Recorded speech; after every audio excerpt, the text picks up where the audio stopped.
Good morning children. So in our last video we have discussed that what is the characteristics of suspension, colloidal solution and true solution. Now we are coming to that point, that what is the difference between suspension, colloidal solution and true solution. So here in case of properties, some properties are there that we can differentiate them. So first property, it is that the particle size. So particle size, this one, in case of suspension it is greater than 100 nanometer. In case of colloidal solution 1 nanometer to 100 nanometer, and in case of true solution less than 1 nanometer. So number 2, separation by ordinary filtration. How we can separate the particles, the components by physical method, filtration, how we can separate that, and it is possible or not, that we will discuss. That in case of suspension, as they are very large in size, for that filtration, ordinary filtration we can use for that. In the ordinary filtration, filter paper, ordinary filter paper is used, and in this filter paper the solvent particles, that means water particles, can pass through the filter paper, but the solid particles, they will be submitted at the top of the filter paper. So in case of suspension it is possible because particle size are very large. But in case of colloidal solution, as it is lower than that of suspension, it is not possible. The particles will also go through the filter paper, we will not get the proper result. And in case of true solution it is never possible, because we know that in case of sugar water solution, particles are completely dissolved in the water, and when water will be passed through the filter paper, the sugar particles also, it will be passed through the filter paper. Next, the property, it is that settling of the particles. In case of suspension, if you stir it and if you give it some time, it will settle of their own. In case of colloidal solution, settle only on centrifugation. Centrifugation is a process by which we can spoon the centrifugal machine, and by this way we can settle the we are able to settle the components between two layers having different densities. But in case of true solution, if we use this kind of method, we will not be able to settle them. Okay, so it will not settle. In case of appearance, how it will look like that? In case of suspension it is opaque, in case of colloidal solution it is transparent, and in case of true solution it is also transparent. For colloidal solution sometimes it is transparent, sometimes it may not be transparent, but for true solution it always will be transparent. So these four properties we have discussed. Now another properties are there, we will show that. Next, Tyndall effect. This one, Tyndall effect. What is Tyndall effect? Already we have discussed that portion. Tyndall effect, it is that when a beam of light is passed through the solution, suppose in case of colloidal solution, the scattering of light, it will be shown due to the size of the particle. In case of suspension also it will be shown, because suspension particles, they are also very large in size. But in case of true solution it will not show, as they are very much small in size, they will not scatter the light. So Tyndall effect will be shown in case of suspension and colloidal, but cannot be shown in case of true solution. Next, diffusion of the particle. Diffusion means intermixing of the particle. So in case of suspension, of course they will not be diffused, they will not be intermixed with each other, they will be form the separated layer of the components. But in case of colloidal solution it will be diffused, but it is in slowly. But in case of true solution they will be diffused very rapidly. Next, Brownian motion. Brownian motion, that means zigzag pathway. For colloidal solution, of course it will show Brownian movement. For suspension, maybe sometime it will show, sometime it may not show, and in case of true solution also may or may not show. Nature, in case of uh, suspension, it is heterogeneous. Actually in this box it should be that heterogeneous, it is written in this box, but heterogeneous should be written over here. These heterogeneous should be written over here for colloidal, and homogeneous should be written over here. This is written, this is their typing mistake, it is there. Okay, so this one for suspension, this one for suspension, this one for colloidal, this one for colloidal, and this one for true solution. So for suspension it is heterogeneous in nature, for colloidal it is heterogeneous, and for true solution also it is homogeneous. So these are the type of the mixture. Okay, so that one we have got the differences between colloidal, suspension and true solution.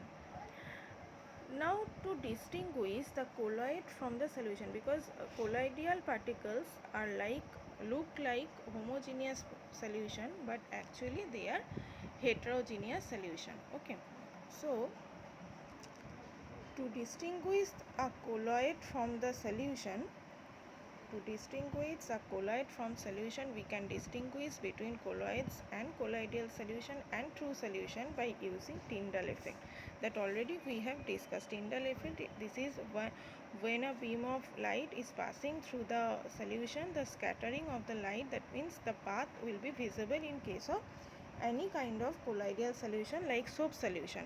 But on the other hand, the salt solution does not show the beam of light passing through it and does not render. Okay, and its path visible, therefore salt solution is a true solution. So salt solution, it is a true solution, and colloidal soap solution, it is a colloidal solution. So by Tyndall effect we can separate them, we can distinguish them. So by this effect, when a beam of light is passed through the solution in case of soap solution, the scattering of light will be occurred, but in case of salt solution the scattering of light will not be occurred. This is the main point that we can distinguish them. Okay, so next, classification of colloids. So many colloids examples we have, we will see that is classification of the colloids.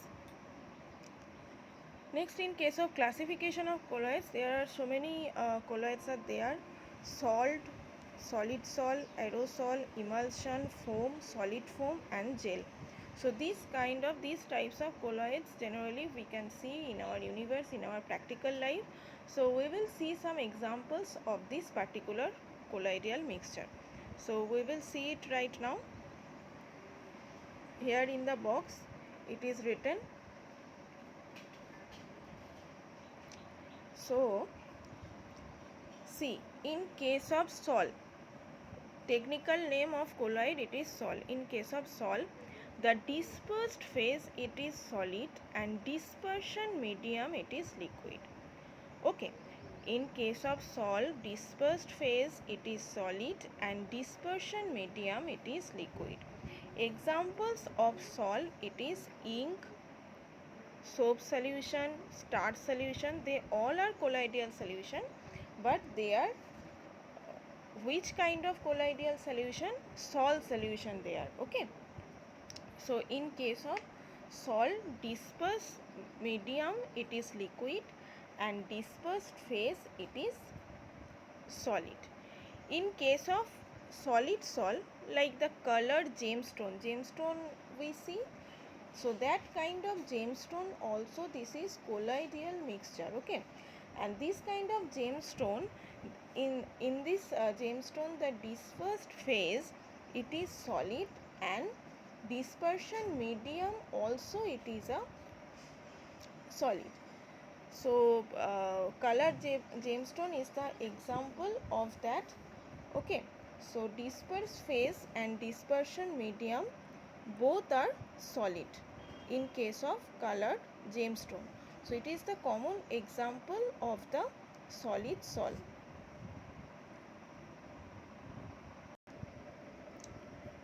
So in case of colored gemstone, we can see like that. In case of aerosol, aerosol is one of the common example of colloids in which dispersed phase it is solid and liquid. They are dispersed in dispersion medium, that is gas. As for example, smoke, automobile exhaust, hairsprays, fog, mist, clouds, we can give this kind of examples. They all are colloidal mixture and they are called aerosol. In case of emulsion also, dispersed phase and dispersion medium both are present in the liquid state. As for example, milk, butter, cream, butter, face cream, moisturizer cream, any kind of cream that is present in the liquid state. For what? Because dispersion medium it is liquid, so they are called emulsion. In case of foam, in this case dispersed phase it is gas and dispersion medium it is liquid. So in case of foam we can give some examples like fire extinguisher, foam, soap bubbles, shaving cream, beer foam, like that. Okay. And in case of solid foam, dispersed phase it is gas and dispersion medium it is solid. So insulating foam, foam rubber, sponge, they are the examples of solid foam. And in case of gel also we can see that they are also the example of colloidal solution in which the dispersed phase it is solid, dispersion medium it is liquid, and jellies and gelatin they are the examples of gel. Okay, so I think all of you can understand. So this from this portion this kind of question may come, what is emulsion, or you have to write what is the dispersed phase or dispersion medium of the emulsion. Then you have to write the dispersed phase and dispersion medium both present in liquid state in case of emulsion, as for example milk, butter, face cream, etc. In case of aerosol, smoke, automobile exhaust, fog, clouds, they are the examples of aerosol in which dispersed phase it is solid and liquid. They are dispersed in the dispersion medium, that is gas. Okay. So I think all of you can understand this portion. So we will go to our next topic right now. So we will see right now that how we can find out the solubility and the concentration of the solution. So concentration of the solution, how we can find out, just formula you note down. Concentration of solution means mass of the solute divided by the mass of the solution into 100. This is the formula of concentration of the solution, that is mass of the solute divided by mass of the solution divide into 100. This is the formula of the concentration of the solution. Okay, and in case of solubility I am coming later, just I am telling that mass of the solute divided by mass of the solvent into 100, that two are different. In case of concentration, again I am repeating, mass of solute divided by mass of the solution into 100. This is called concentration of solution. And in case of solubility, mass of the solute divided by mass of the solvent, this is into 100, this is solubility. Okay, so here in this case that it is written a solution contains 30 gram of sugar which is dissolved in 370 gram of water. Calculate the concentration of the solution.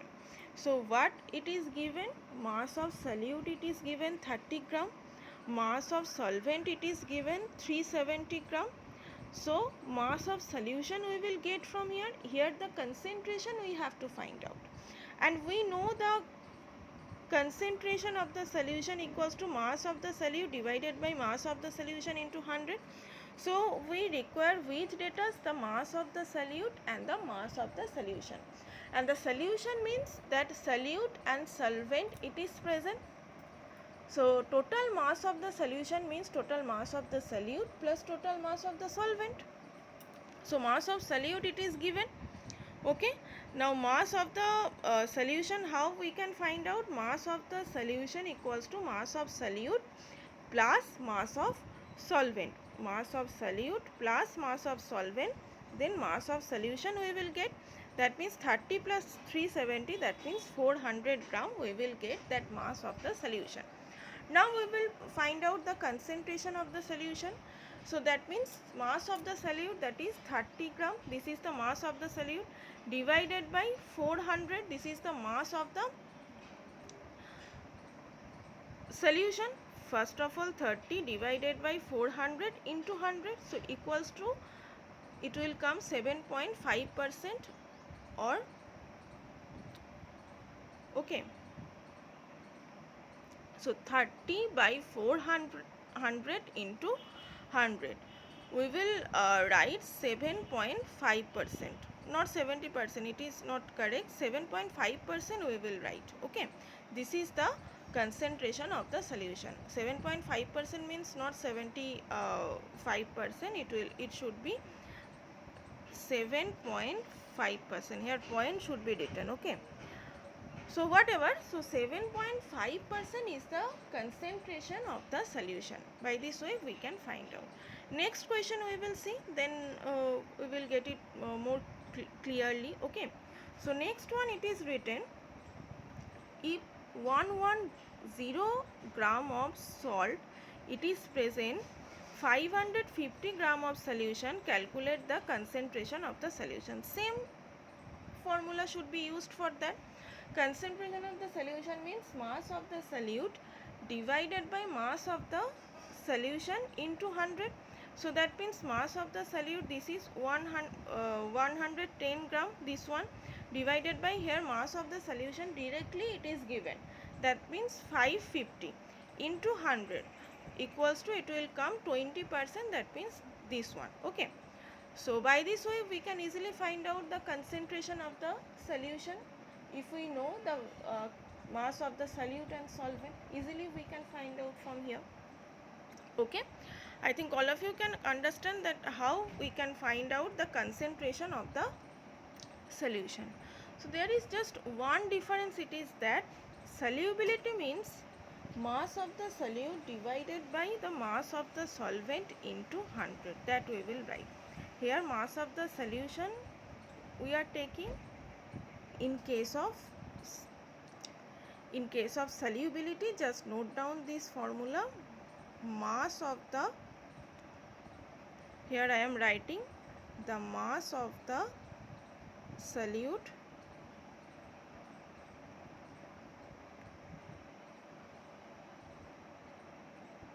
divided by mass of the solvent into 100. In this case, here the solution it is given. In case of concentration, here just solvent we should write, solvent only we should write, mass of the solute divided by mass of the solvent into 100, then we will get the solubility. This is the point. Okay, so I think all of you can understand that how we can, the concentration and the solubility of the, for any of the solution. Okay, so number 3 also it is given in the volume term, same volume of the solute, mass, if it is given in the volume form, mass of the solute in terms of volume we will write. So volume of the solute divided by volume of the solution into 100. So in this case number 3, that one, in this case 2 ml of acetone it is given, it is present in 45 ml of aqueous solution. So this is the solution mass or volume we can say, and 2 ml of acetone, this is of course solute because it is present in less amount. So 2 ml we will write. In case of mass of the solute or volume of the solute, see, whenever we will find out the concentration of the solution, either we will take, if we take in terms of mass, then both of them, that means solute and solution, both of them we have to take in mass, that means in gram, in same unit. And when we will take in volume form, volume term, then we have to take it into the volume term, that means ml or liter, whatever it is, same units should be there. So here volume it is given, so 2 ml and 45 ml both are in the volume term and both are having the same units. So 2 by 45 into 100 if we do, then 4.4% we will get it by volume, because volume ratio we are finding over here. Okay, so these are the formulas that we can use for the finding out the concentration as well as solubility of the solution. So I think all of you can understand up to this. Now we have just one topic, it is left, separation of mixture. In our next video we will see this topic and we will discuss. Thank you. Have a nice day.